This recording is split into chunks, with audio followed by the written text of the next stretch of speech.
Good evening, everybody. Welcome to the Policy Development and Strategic Direction Committee agenda meeting for February 14th, 2023. Noting, I believe Councillor Howes is going to be trying to come in on Zoom. Councillor Pierce is still on holidays, and I believe Councillor Miller will not be with us. So attendance has been taken. Approval of the agenda, please. Moved by Councillor Bell, second by Councillor Garneau. Any additions? Seeing none, all those in favor?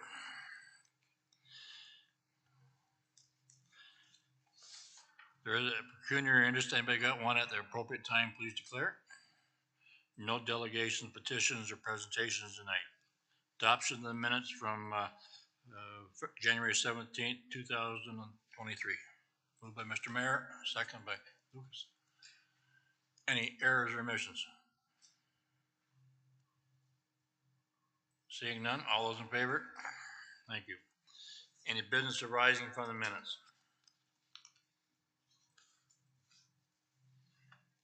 Seeing none. Consent items to be approved, none listed. Consent items to be received. 721 and 722. Moved by Councillor Chambers. Second by Councillor Oakley. Anybody want anything pulled? All those in favor?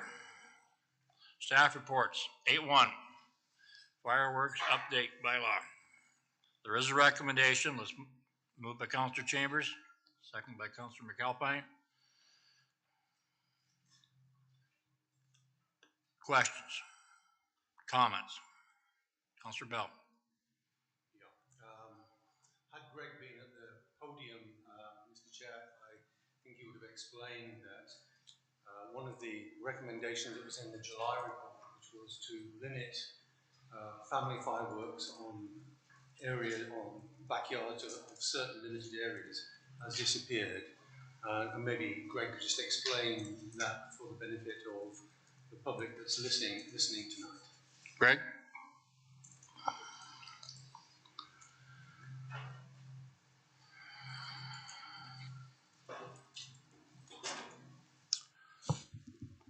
Through the chair to Councillor Bell.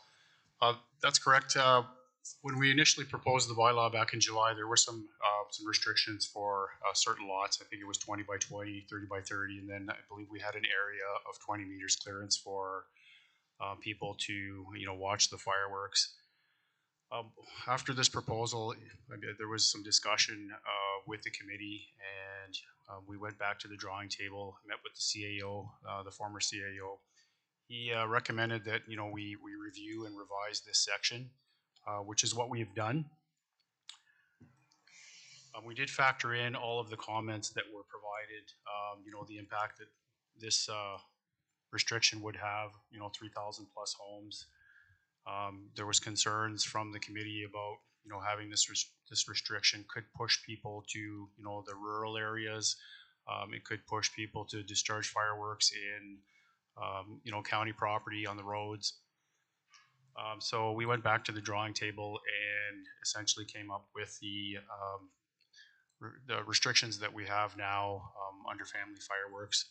The onus is essentially back on the homeowners to ensure that they discharge fireworks responsibly, in compliance with the bylaw and in compliance with the manufacturer's recommendations for each individual ordinance. So to answer that question, I believe we went back to the drawing table, and this is what we came up with. It's very similar to what Norfolk County is doing, the city of Hamilton, the city of Brantford, and Waterloo. You'll find the same I guess paragraphs or sections in their bylaws as what we're proposing.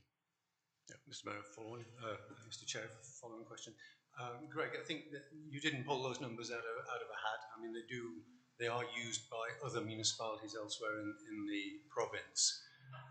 Do you think that we are going to be safer by leaving it the way we are, which is to put the onus on the user, the fireworks display provider, or should we be more thoughtful, in my mind, and limit the use of fireworks to public displays only, and remove private displays in urban settlement areas, because none of our new buildings have backyards that are sufficiently large to meet the requirements you had in your former report. Through you, Mr. Chair, to Councillor Bell. That's a great question, and I think what it comes down to is, the will of council and the will of the committee as to, how many restrictions they want to see surrounding fireworks. The model that we had initially looked at was from the city of Milton or the town of Milton, and essentially, what that has done is it's created a ban, by invoking those dimensions. So, in conversations with fire prevention, with the city of or the town of Milton, they've had some concerns, obviously, with compliance with the bylaw. They've had, a number of people make applications. I think they went through 30 applications for family fireworks to be discharged, and only 4 were permitted in 2022. And the consensus is from fire prevention is that people really are not adhering to the bylaw. They're just essentially, discharging fireworks at any given time in any location. So it is a challenge, and we think that, we have struck a balance with our bylaw. We are certainly putting a little more teeth into the bylaw, and, we're proposing that we increase the set fine so that we have some type of deterrence for people who are, repeatedly violating the bylaw.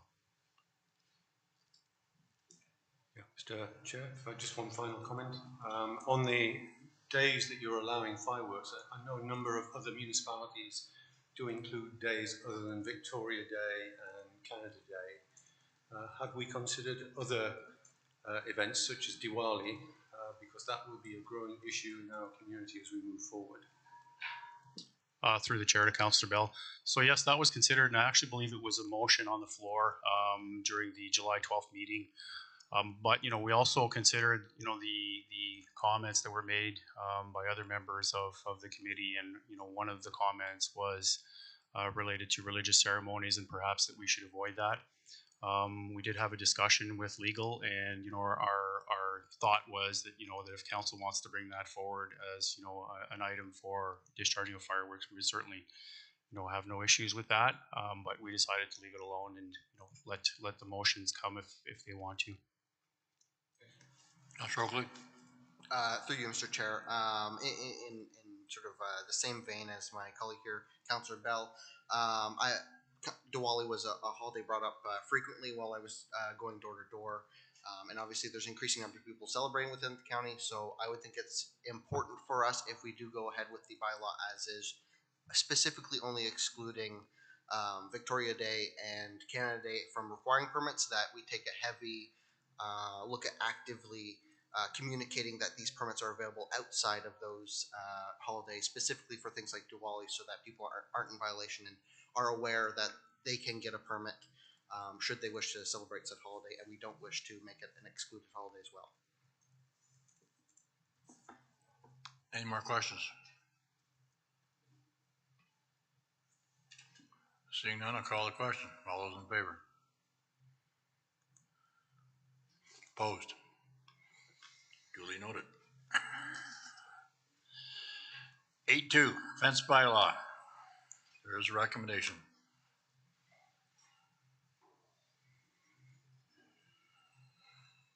Moved by Councillor Bell, seconder. Councillor McAlpine. Jessica, did you want to speak to it?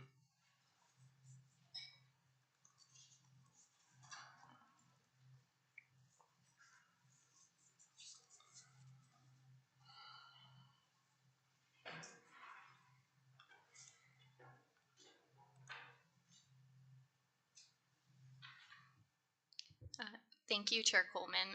To committee, good evening. I am pleased to present the staff report and recommendation as set out for committee tonight. For this evening's benefit, in addition to myself, the rest of the project team is also here this evening.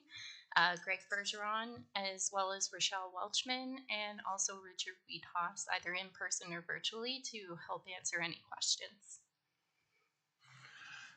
Questions of staff? Councillor Kyle. I don't know so much if this is a question, but So I guess one of the things that I noted, so I saw that there's three options that you've recommended the option 1, I believe, but there's 2 and 3 as well. So I guess one of the things that I was maybe a little bit disappointed to see was that there really wasn't any definition around what a temporary pool is. So just wondering if you could speak to maybe what the rationale was between, or by not further defining what a temporary pool is, and why perhaps you're preferring option 1 over some of the other options.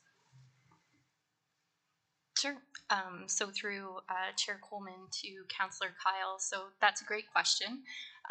So based on the staff recommendation not having changed since initially brought forward, regulations would apply to all swimming pools, including temporary swimming pools that are capable of holding 600 millimeters of water or greater. So based on the current recommendation and current format of the bylaw, we didn't see as a project team much benefit to including a definition for a temporary swimming pool to differentiate at this point. Certainly, we can absolutely include a definition to draw distinction between permanent pools and temporary pools and what the intention is. There's definitely, through the research that the project team undertook, there's definitely a pretty consistent definition that's used based on municipalities that were reviewed as part of the research. So we're happy to make that inclusion. Go ahead. Yeah, like I think that wouldn't hurt. The other thought that I had, I noticed in the draft bylaws that there is some language around temporary fencing for pools under construction, and I'm wondering if perhaps that would be a reasonable compromise for a temporary pool that somebody buys for $70 at Canadian Tire, whether they could put a temporary pool or a temporary fence or enclosure around it, rather than spending thousands of dollars on fencing. Through Chair Coleman to Councillor Kyle, I think that's another great question. I think at this particular time, I would probably call upon maybe Greg Bergeron to just assist in providing maybe some background or insight as to why it may be preferable to have more of a permanent fence versus temporary fence, or if that's something that we could possibly consider. Through the chair to Councillor Kyle. We did consider that. The issue with temporary fences is that they're temporary in nature, and what often happens is they become dilapidated, and then we end up getting the calls about the structure, the integrity of the fence, and the ability to actually keep people away from the pool. There's also some concerns about how do you put a self-closing latch on a temporary pool. A temporary pool fence, or I guess it would be a construction fence in this case. So we did consider that, but we decided against it. As Jessica mentioned, we pulled the numerous bylaws in the province, and we haven't seen any detraction from what we're proposing. Not to say that council or the committee can't recommend something else for us to look at, but that was the rationale behind the temporary fencing.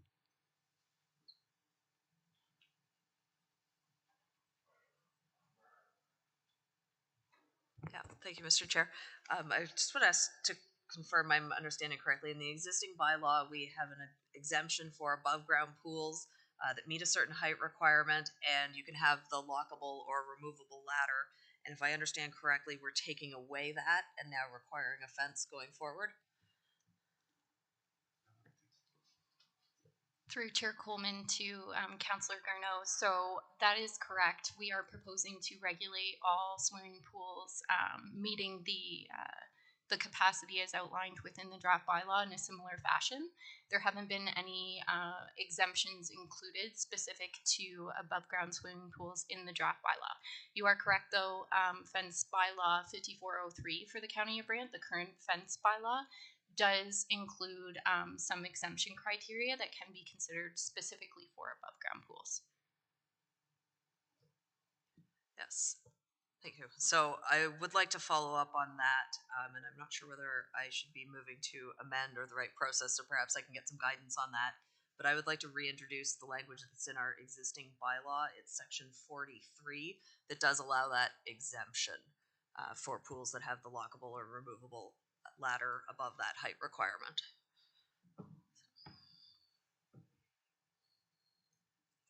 I'm happy to speak to it, I guess, if I need a seconder, I think. Sorry, I think I need a seconder then, and I can speak to it. Yep. Okay. Thank you. Yeah. If I may, thank you.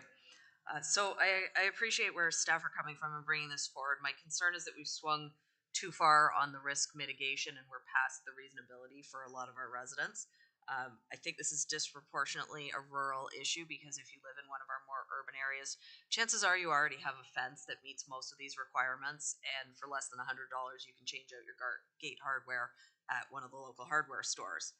So if I look out to the country and from the campaign and just driving around, these pools are everywhere. They're fairly cheap, rural fun, especially if you've got a big family and there's a cost barrier there to going into the city. We ran some numbers ourselves at home. If we as contractors had to actually install this fence for a client, we'd be $75 a board foot, which based on the pool in my backyard is a $7,000 investment for something that costs $1,200 at Canadian Tire. It also requires a permit. It might need a site plan. You're into utility locates. I think we've tipped the balance on reasonable. I appreciate what staff are trying to do here, but I think there is a balance. And further, when you're out in the rural areas, I think about the other hazards on the property that when we're thinking about children or adults who maybe aren't making responsible decisions in the moment, there are ponds, there's slope lines, there's agricultural equipment. There are a lot of other things to get hurt on. And I think falling into a pool that's 54 inches high is fairly low on that. So I think that's, I feel quite strongly about this. I'm prepared to advocate for it tonight and hoping there's support around the table. Thank you. Any more discussion on the amendment? Councilor Chambers. Well, Mr. Chairman, I couldn't agree more.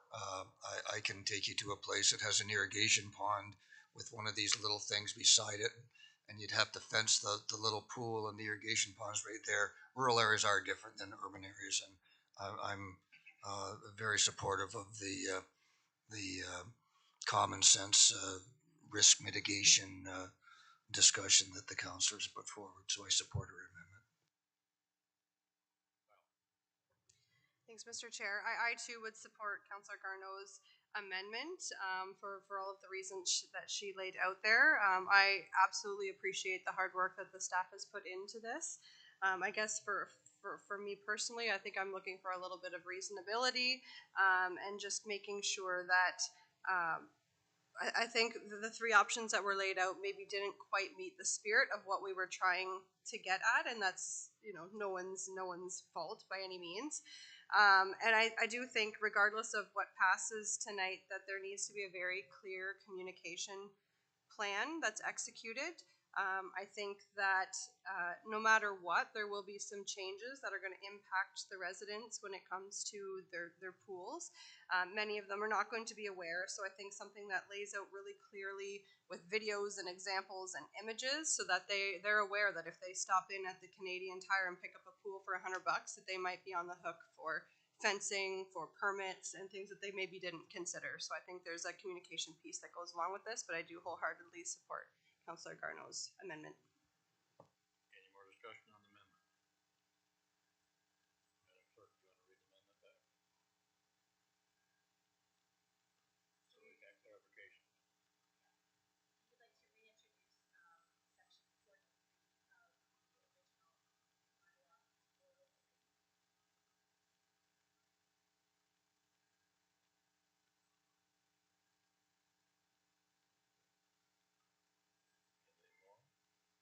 Good. I call the question on the amendment. All those in favor? Carried. The motion as amended. All those in favor? Thank you. Thank you. 8.3, review of the planning applications. Recommendation. Somebody want to put it on the floor? Moved by Mr. Mayor, second by Councilor Chambers. Adam. State your name. That sounds all too familiar, doesn't it? Thank you, Mr. Chair. The report is laid in front of you. I don't have a presentation, but I am most certainly happy to answer any questions or answer any questions of clarification, noting that General Manager Dusling and Director Vaughn are here as well for some of the more intricacies of the internal planning system. Yeah, through you, Mr. Chairman, to Adam and the committee. The report is excellent. It's very thorough, and it says it all. And I couldn't agree more that option one is a preferred way to go in light of the new legislations and where we're going to proceed from here. As the one who suggested way back when in 2011 that we need an additional meeting, the purpose of that was specifically to indicate to the public that what they had to input mattered, and it allowed the staff, before they made the recommendation, to hear from the public. And that was the purpose of that adjustment due to the legislation, the timing, and just the encumbrances of a 3-meeting cycle. This keeps the public so that they feel that they can influence a staff decision by hearing the public before the recommendation is made. And logistically, it seems to work out. The implication will be that the council meeting may be longer, but I think that's the price that we pay for the improvements in our system. Thank you, Mr. Chair, through you to Adam. For me, there's a philosophical point. I think maybe Councillor Chambers has already addressed it, but we have for the last 12 years given the community 2 opportunities, 2 public meetings per application, whereas the statutory requirement is 1. And when you look at the data that Adam has collected, 70% of the applications we get have no public input at all. So I'm very supportive of reducing the number of public inputs to 1. What is the right time for it? I think when we are seeking information. I think when we work with that information, not just from the residents, but from ourselves as council and the applicant, I think that gives the right set of information with which our planning staff can come forward with recommendations. We don't actually close the door, of course, because if somebody, well, as a consequence of that, we will get the recommendations ahead of time. And if anybody wants to challenge them, then they have the ability to come forward as a delegation. So I think we're not actually denying that route. I think perhaps more importantly to me is we do need to distinguish between those applications that are controversial and those that are relatively routine. And I think my suggestion would be that we involve the chair and vice chair of the planning committee in a pre-meeting discussion to determine when an application comes forward, will it follow a simple path that we can be convinced will be dealt with by option 1? And the answer is probably no. There will be occasions when we have more difficult applications. And there is a suggestion in here that Adam has made that we move the date of the planning meeting to the 2nd Tuesday of the month. And I think that gives that gives us 7 days, buys us 7 days, but it also gives enough time for the planning staff. If there is an issue that needs to be referred to council, then it gives them time to actually do enough work to feel comfortable about it. My ultimate concern is that we retain control of the process. And it's in those controversial and generally larger applications that I am troubled that we lose control so readily. If we fail to make a decision, the experience we have now is that the applicant will go straight to the land tribunal, and any influence we have over the decision has essentially gone, except through a legal process, which is going to be costly. So I think we need to recognize option 1 is great for the majority of what we want to do, but we need to be flexible. And Adam actually points that out in the report, that flexibility is still needed to deal with some specific cases, and I think those specific cases can be identified by a regular communication between the chair and vice chair of the planning committee and our planning staff. Thank you, Mr. Chair.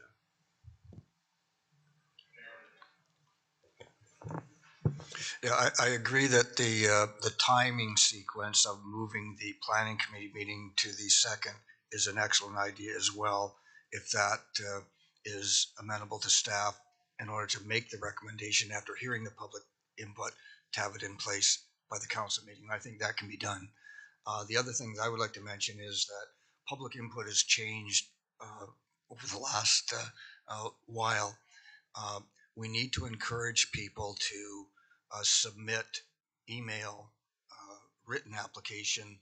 It used to be where they used to have to put a stamp on an envelope to send it in. So much easier now, and they should be encouraged that their input in writing is equally as valid as coming to the podium, and a lot easier, and it streamlines it.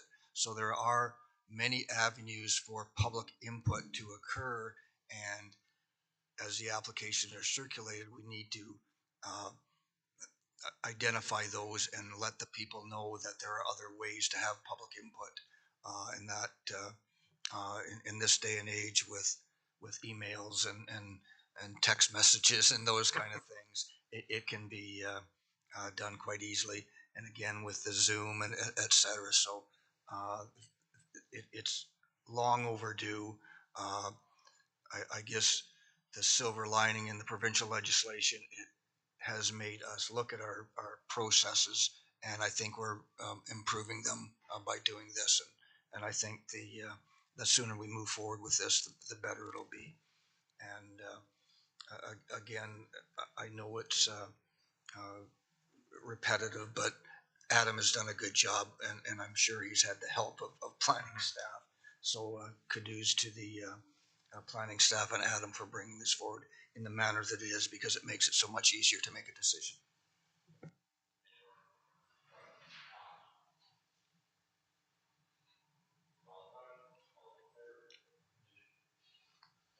Thank you very much. 8.4, Council Standing Committee. There is a recommendation. We'll all speak at once. I'll start pointing. Councilor Bell, Councilor Chambers. There is 3 options. Heather, you have the floor.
Questions? Through you, Mr. Chair, to staff. I was just curious if there was value in, or staff had considered the City of Woodstock models. From my perspective, from my understanding, committees are typically smaller bodies of a differing population than the main council that it is referring back to. And oftentimes here, when we come to our council meetings, we're just going through the recommendations from the report and just all agreeing to it because we've all been present. So I wonder if there's not value in something like City of Brantford, where we have half of council at each of these committees. to make recommendations back to council, and everyone will still get their input there. But it will allow some flexibility in regards to if some people can't make daytime meetings, we can work along with those to make sure that the people who can't make a daytime meeting aren't scheduled on committees that are in daytime aspects like this.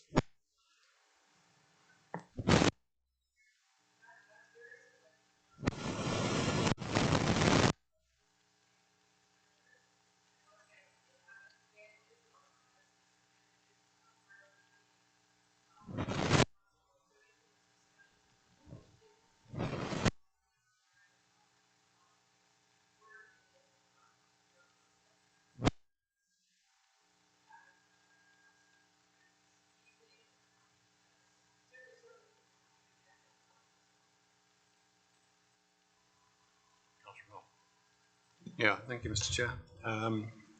This was an interesting report, and having had 4 years of experience of the current system, it's timely to take a look at it.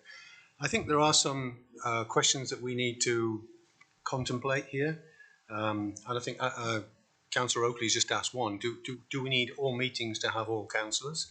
Because that's not necessarily the practice of other municipalities. Do we have to have every meeting in the evening? Do we have to have every meeting on the same day of the week? I think there's some flexibility in there.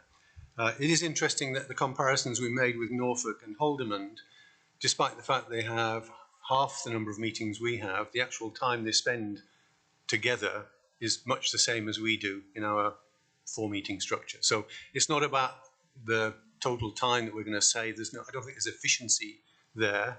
But there are opportunities if we are willing to, in my mind, trust half the council to make good committee decisions and bring them back to council for approval. I certainly would be on that. I'm in the camp that says I trust my colleagues to make good judgments, and I hope they will trust me to make good judgments on their behalf as well. The interesting thing, and I'll go back to when we had administration and operations on a morning, I think I can't remember which day it was, Monday or Tuesday, up at Burford. We had typically 1 or 2 at most people from the public come into that meeting. And they could come into that meeting much, much easier now than they ever did. Taking Councillor Chambers' point from the earlier conversation, we provide so many ways of getting that input in. So I thought the meetings we had there were very effective, very efficient, very productive. It meant that we did give time to those councillors that couldn't make daytime meetings. It saved staff time because staff wasn't required to be there every Tuesday evening as they are today. And I think we need to seriously look at taking stock of the fact we do have 10 very good councillors and a very good mayor. We can make, with half of them, we can make very good decisions. And I think the tools we have available mean that we have flexibility to have meetings in daytime just as much as you have in the evening. One final comment, I would not remove the Policy and Strategic Direction Committee. This was set up really to give us some time to have these wider ranging conversations. So this would be something that I would say we keep. And I think that the one committee I think that we could come down to half scale on would be the Admin and Operations Committee, which is very much routine. We do have staff that are available to answer our questions. And I would like to see an option 4, which would be that we have, we retain our Policy and Strategic Direction Committee. We have the Admin and Operations Committee meeting on one day during the week, during daytime, with half of the current council component.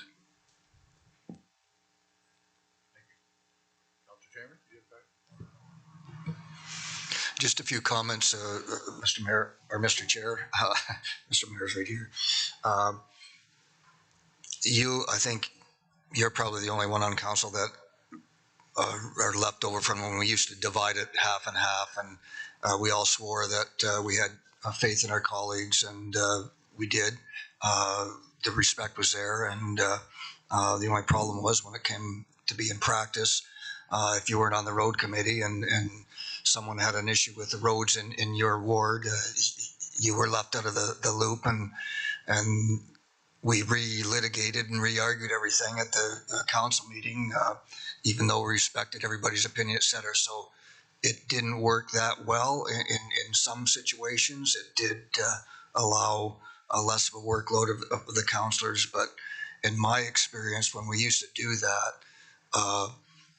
there was a lot of discussion and counselors who were feeling out of the loop with the committee they weren't on. And that's an observation that maybe the Councillor Coleman would agree with me on. So I like the idea of everyone being there for the initial discussion, and then you don't have to repeat everything, and it takes twice as much time at some point to do half the work that was done. So I like the committee of the whole system.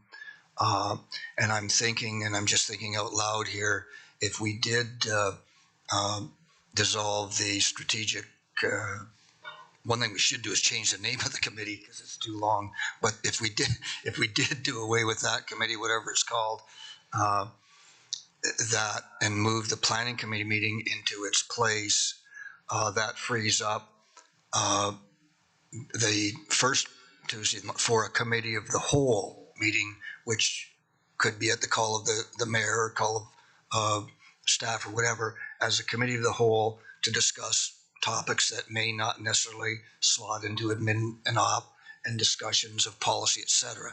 And it wouldn't be specifically called this committee. It would be committee of the whole for, we could talk about budget or anything, but there would be a meeting that would be available, a meeting time slot that would be available for that to happen.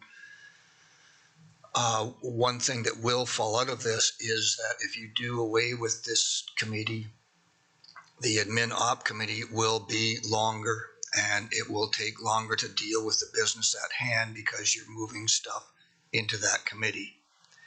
And again, Councillor Coleman may agree with me on this, or he may not. As we've moved into a committee of the whole, away from the more focused committees, it could be argued that the oversight is less, but the respect for the staff and for what they do is more. It has to be more because you're not dealing with the hands-on approach that is arguably, you shouldn't do that anyway. You should deal with policies, etc. But there's still input at the operational level that is important for councillors to give on behalf of the ratepayers. I go back to the day, and I don't like keep saying this, but when we used to talk about concession prices, those days are long gone. But you don't want to get to the point where you have lost the ability to react with your ratepayers and bring those concerns to the staff and to the committee and to council meetings, etc. So it's a balancing act. I think the last couple terms we've struck a good balance, and I think if we wish to move away from, again, more hands-on at the council level, we can move this way, but timing is going to be an issue.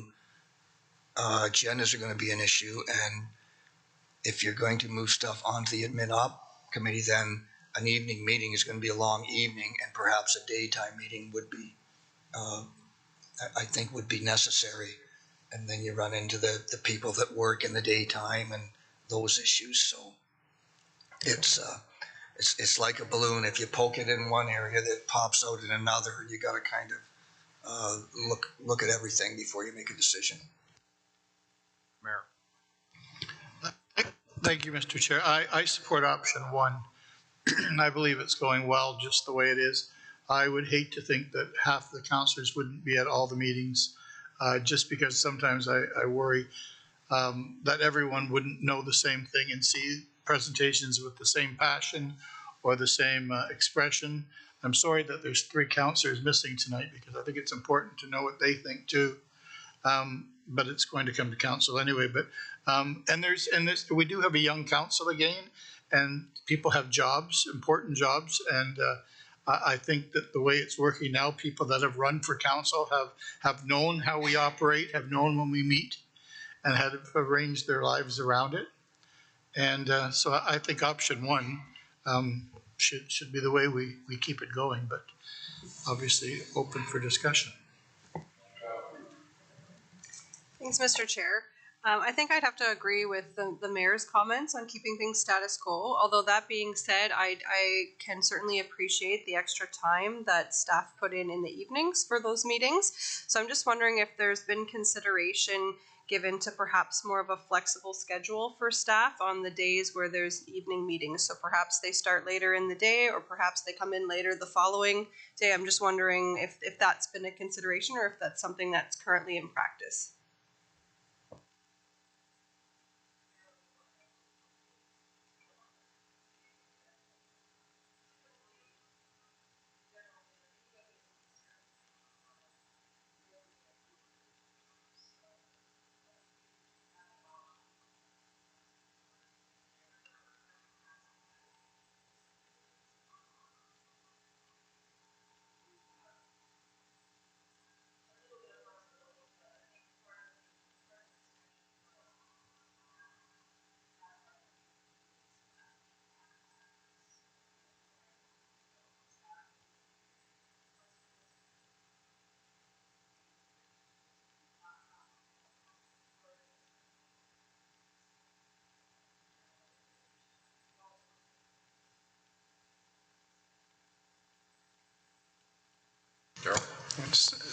Through the chair, and I was going to make the same point as Heather, we do make a concerted attempt in terms of just trying to have those individuals here who actually have to be here to speak to a report or potential questions. I had a discussion with 3 or 4 people this afternoon around, do you really need me here? The answer is no. So we do go through that exercise, Councillor, but I think we need to be pretty diligent around that in terms of we are well aware of the commitment and the time most staff put in. It's difficult to take the morning off, and just in terms of workload, but we are very careful in terms of who needs to be at that particular meeting.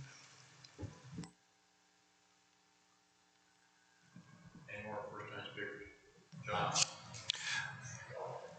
I lean towards the proposal number 3, just given that one weekend or one day a month. Okay. I'm going to say I optimum speed and distance is supposed to be that. okay. I lean towards option 3, keeping the same number of committees, us all being at the committees, but given the staff that one Tuesday a month off kind of thing, and ability for younger staff to maybe be at these meetings to learn how they operate maybe a little better. So I just throw that out as well. I'm just going around the table before go back to Councillor Bell. Christy. I'll weigh in, and I'm struggling with this one because I have a fairly short-lived experience with the current structure. But in my former career, I was a governance professional that facilitated committee reviews, and I take Councillor Bell's points with regards to the divide and conquer approach, and I think there is merit. But at the same time, I also recognize Councillor Chambers, and myself only being a few months in here, it's hard to know which way to go.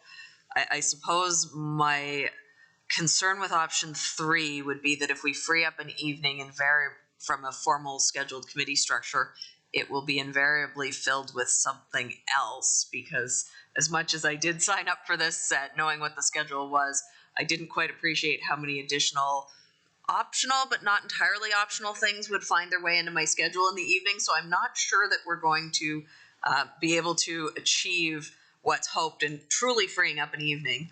At the same time, though, I think if I had to choose with 2 consecutive weeks with shorter meetings versus one with a longer one, I'd probably do that. Myself, you know, I can make daytime work. It's probably actually less impactful on my work than the evening, depending on what's going on. But I do think we need to think globally about our counselors who don't have although I'm one of the younger folks around the table, I am self-employed and not all of us are in the position there. So I really couldn't support something that everyone had to attend being added to the day at this time. So I don't really know which one I'm speaking in favor of, but just some thoughts on the whole process here. Mr. Chair, I'm going to move option 3. Looking for a seconder. Option 3 is on the table. Discussion on option 3. Councillor Chambers. Just a day meeting can mean many things. A day for me, if the meeting starts at 1 o'clock, is a bad day. If it starts at 9 o'clock and finishes by 11, then I got the rest of the day to do something. But if it's in the middle of the day, then you're tied up. Your whole day is ruined. But I am supportive of a day meeting if everyone is supportive of a day meeting. The other option to go with, the other consideration to go with option 3 is perhaps the strategic policy development and strategic, got to change the name of that if we're going to do that. I've used up half my speaking time just naming the title of the committee. That committee may not have to meet as often. It could meet quarterly and have a policy discussion either every third meeting or that kind of. So that's an option that I think is a good option, because we don't need to have a meeting if there's not an agenda big enough to have a meeting. So that's a consideration. I would really hope that the Tuesdays is the definitive day, because it's easy to remember if it's all the same day. And I can support a daytime meeting provided that it starts in the first part of the day and not in the last part of the day. And amendments could be made such that the planning committee switches to the second, and the policy development and strategic initiatives committee be scheduled for the first meeting of the month on a schedule that is at the call of the chair or meets quarterly or something like that. Through you, Mr. Chair, I would just like to concur with a lot of what Councillor Chambers has said. If we are to do a daytime meeting, I think it would work better, at least for the majority of people, that is in the morning rather than partway through the day. It's easier to do other things in that day if that's the case. And similarly, if this particular committee moved to more of a quarterly structure, you know, this month's agenda has been, you know, of decent length, but last month's I think was a little light, so we could probably afford to do it a little less often and have it go a little more in depth on those in the quarter that we meet, if we were to take that direction. Yeah, thank you, Mr. Chair. Just looking at Adam's statistics, our admin and operations meeting average about 2 hours. So if we started at 9 in the morning, we could be done at 11. I would like to make an amendment to my motion, if that's possible, that we take Councillor Chambers' comment about the frequency with which we have the policy development and strategic initiatives meeting, and make that quarterly or at the call of the chair. Again, seeking somebody to second that amendment.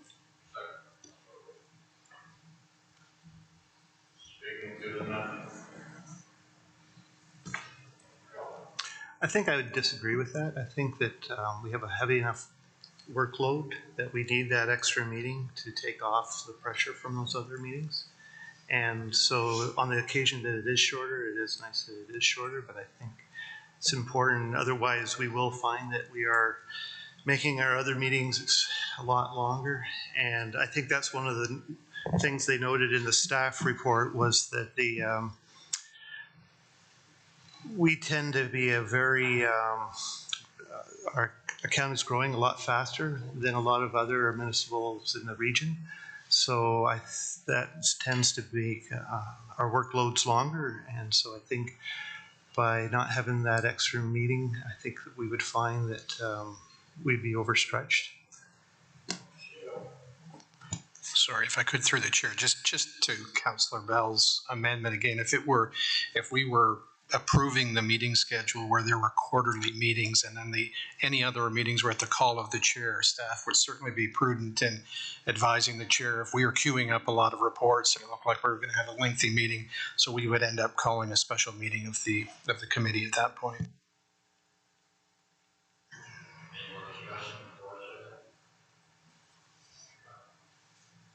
Thanks, Mr. Chair. I think I would just echo that I'm on board with, streamlining things a little bit. A daytime meeting is workable, presuming that it's very well planned in advance and it's efficient. So I agree earlier in the day would be helpful, especially with an option to join online where we can be engaged online. I think the other thing to consider with daytime meetings too is that if we're in a spot where we're trying to encourage more engagement from the public, that's something to consider. A lot of our public that we're wanting to hear from are potentially at work, and it might be harder for them to get to a daytime meeting as well. So just something, it's not necessarily a no-go, but something to consider.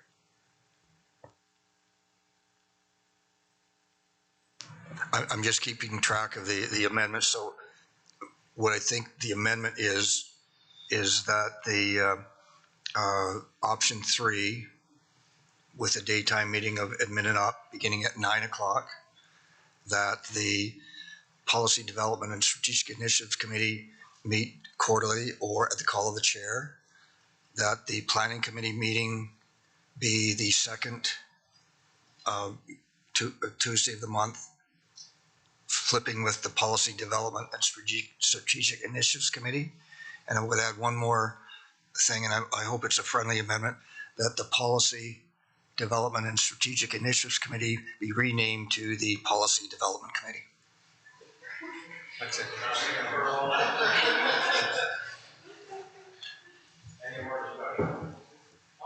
Just very briefly to Councillor Kyle's point about public input. I think we have relatively little public input to the admin and operations meeting. That's a saving grace. That's the one meeting that has relatively little input. If it was planning, I'd say no. If it was a council meeting, I'd say no. And the policy meeting is essentially more or less for us as a council for the most part. So this is the one that we could probably do it with. Through you, Mr. Chair, I'm just concerned that the councillors that are missing are full-time workers. If the vote is close, I think it's not right that well, it's going to come to council anyway. We can massage it there a little bit if we have to, but seeing the people that are missing, I don't think it's, if the vote's not close, we think about doing it another way. Through you, Mr. Chair, in that regards, and I'm not making a motion or anything to do so, but would then perhaps be more comfortable deferring this to council when presumably everybody will hopefully be here to have input on this, which obviously affects all of us quite greatly.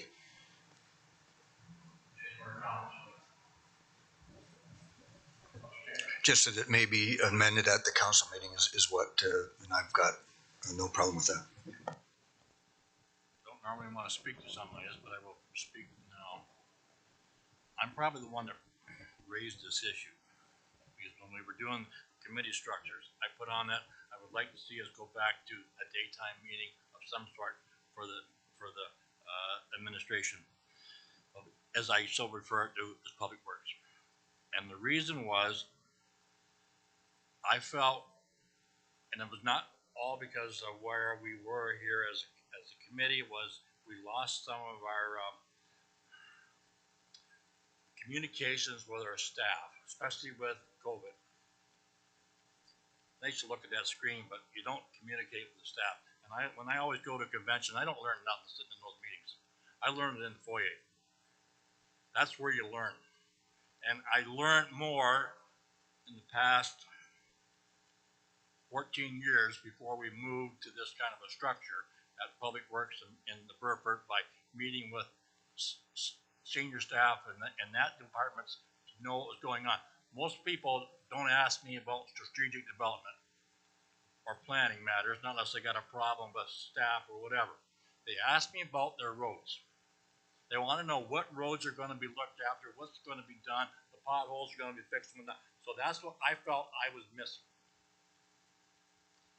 Well, I like the mayor's suggestion at the start, maybe leave it at the same, but I do like going back to a 1 day or sometime during the day, having a day meeting, whether it's at 9 in the morning or 4 in the afternoon or whatever, but it's got to stay the same time everywhere. Especially for those of us that are self-employed, it makes it an awful lot easier. I'm not going to go to a 1 o'clock meeting. I refuse. They don't work for me. It's my nap time sometimes. But it's Councilor Chambers will agree with me. What's that? But you got to have a strict schedule or your meetings, and it makes it an awful lot easier. I said to Councilor Kyle the other day, I called her. I said, I bet you're going to give me H, because I told you there's only a few meetings a month. Well, yeah. But so I will support the amendment and option 3. Thank you. Any more discussion? Call the vote on the First Amendment. Madam Clerk, can you read the amendment back? So we have the amendment being that the admin and operations meeting be moved to the day one, so 9 o'clock in the morning, that the policy meeting quarterly be elected chair, and then the planning will be on the second Tuesday of the month, and then the reading policy meetings. All those in favor of the amendment? Carried. The motion, option 3, as amended. All in favor? Vote. Duly noted. Thank you. Discussion. Communications, none listed. CEO. Oh, sorry. Did we miss 805? Oh, I'm sorry. I'd like to put it on the floor and then speak to it, please. Secretary. Mayor. Thank you, Mr. Chair. I spoke to the family of Mr. Kipp today twice, and they're very happy that this is happening, but they would like the name of the lane changed to Kipp's Lane, KIPP' Lane, and take Mr. Kipp's first name off of it. He feels a little awkward with it on, and the whole family would be happy just with Kipp's Lane. So, I am. Any discussion on the amendment? All in favor of the amendment? All in favor of the motion as amended? Thank you. Thank you. Thank you. Communications, CEO. If I could, through the chair, just briefly, I'll just use my time for a little public service announcement really around the community strategic plan update. So as most of you know, we're going through a revision refresh of our strategic plan. You've probably read and seen a lot about that, and just really a heads up that next week that enters a different phase where we've got on the 22nd, where we've got a morning and afternoon event at the Brent Sports Complex. So it's kind of a drop-in and a discussion around to gather input and discuss various themes of what our plan could look like. We do have a virtual meeting that's scheduled for February 23rd from 6 to 7:30 p.m. And we have an ongoing online survey that's available through our website, Engage Brant. There's been a very good response to that to date. So really just a reminder that we are in the middle of this process, and we anticipate once we gather public input, we'll be convening with council for a session to kind of dissect that and hear about council's priorities as well, and work that towards our revision to the county strategic plan. Right.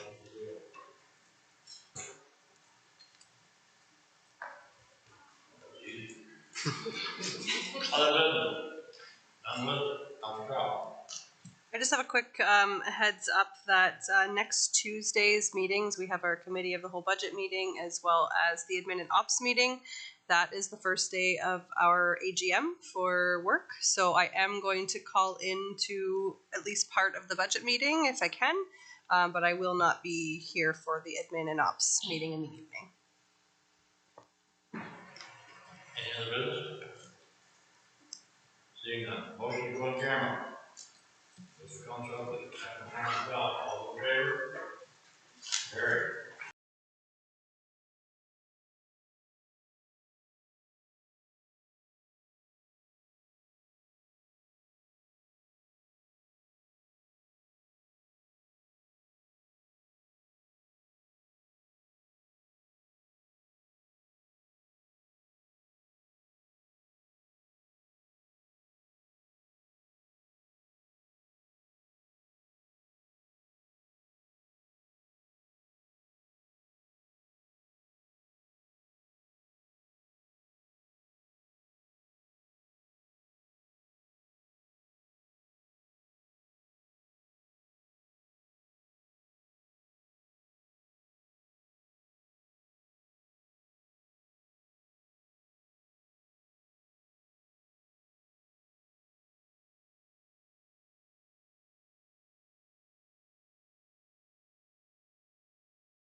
Thank you, Gary. We are back in open session. Anything else for the betterment of the municipality? Seeing none? All those adjourned.